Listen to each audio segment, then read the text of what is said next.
Welcome to a new vlog. I recently spent 5 days in San Diego and made it my mission to eat and drink my way throughout the city. I ended up trying a bunch of spots I've seen all over TikTok, so let's see which ones are actually worth the hype.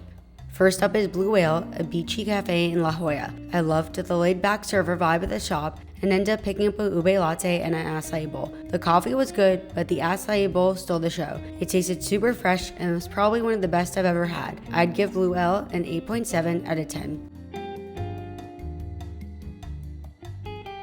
Next up is Tai Fung, a Taiwanese restaurant known for its dumplings and noodles. I actually went to their original location in Taiwan, so it was fun getting to compare the two. We ordered a few dishes to share, including the famous xiaolongbao, sesame noodles, and chocolate dumplings for dessert. This place is always packed and reservations are incredibly hard to get, and I can see why. Overall, I'd give it an 8.6 out of 10.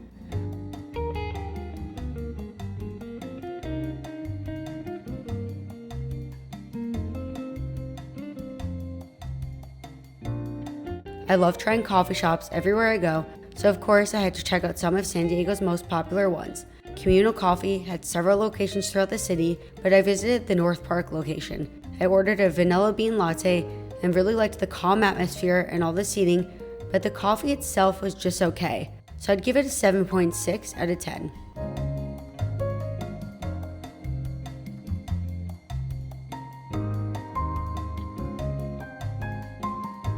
The next stop is another North Park favorite, Marta.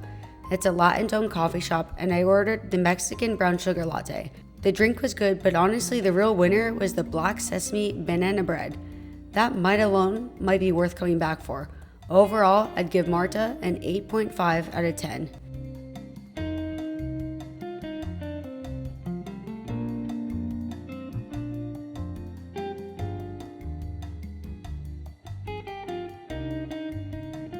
Next, I had to get something sweet, so I'm finally trying Ann's Dry Cleaning. They were voted one of America's best ice cream shops, and the space pays homage to the building's history as a dry cleaner. They're also known for letting you sample all of the flavors before choosing, which made the decision a bit harder. So this one's a little bit more like a strawberry milk tea with boba in it. It's a strawberry and wild jasmine tea base. And other portions, this one is a 70% dark chocolate. I ended up going with Leather, which has brown butter and chocolate chip, and Motherboard, which is made with chocolate, peanut butter, condensed milk, and honey. They are both delicious, and I definitely come back easily a 9.4 out of 10.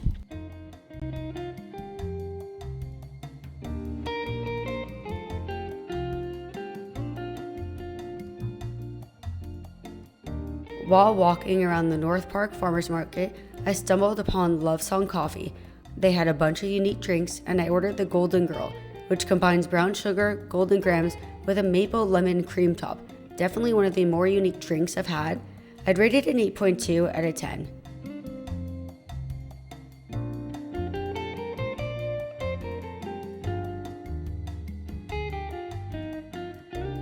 For dinner one night, I had to check out Cesarina.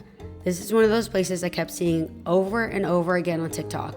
It's a popular Italian restaurant in Point Loma, and they're known for making fresh pasta in-house.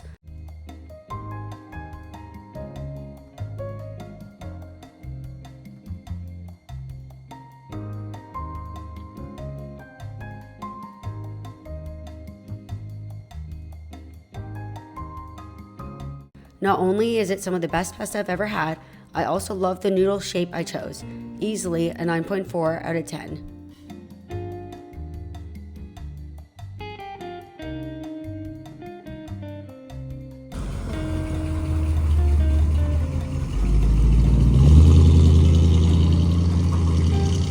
Another North Park coffee shop I tried was Little While.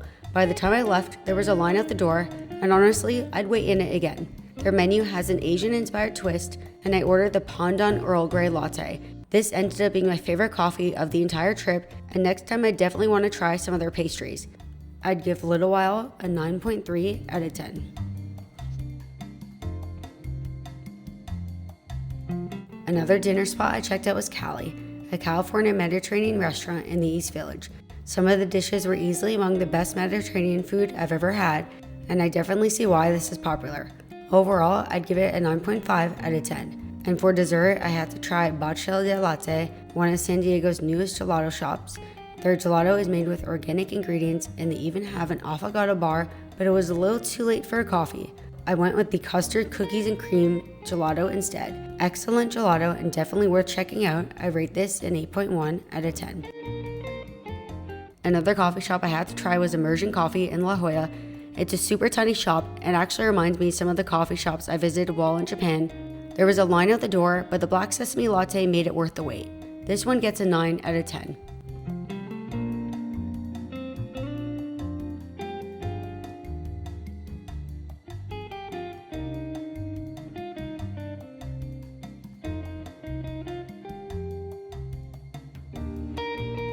Some of the freshest salmon I ever had came from El Pescador Fish Market in La Jolla, another place with a line out the door.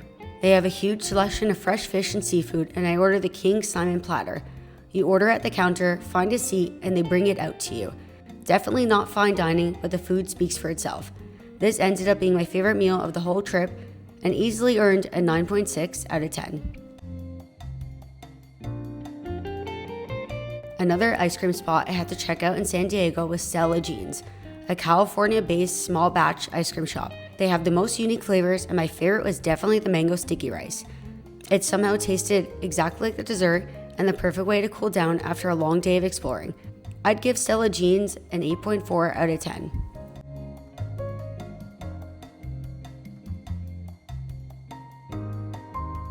While searching for sushi, I came across dashi. I'd say it's more of a local favorite than something viral, but I wanted to include it because it was that good. The appetizers and sushi were both excellent, although there was quite a wait and you have to put your name on a wait list. They fly in the fish directly from Japan, so it's no surprise the quality is good. Overall, I'd give dashi an 8.5 out of 10.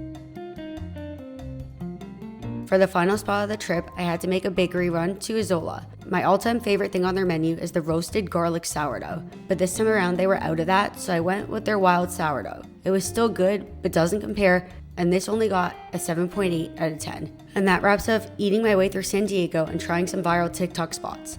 Let me know if there's any spots I missed or where I should come back and try more. Thanks for watching, and I'll see you in the next one.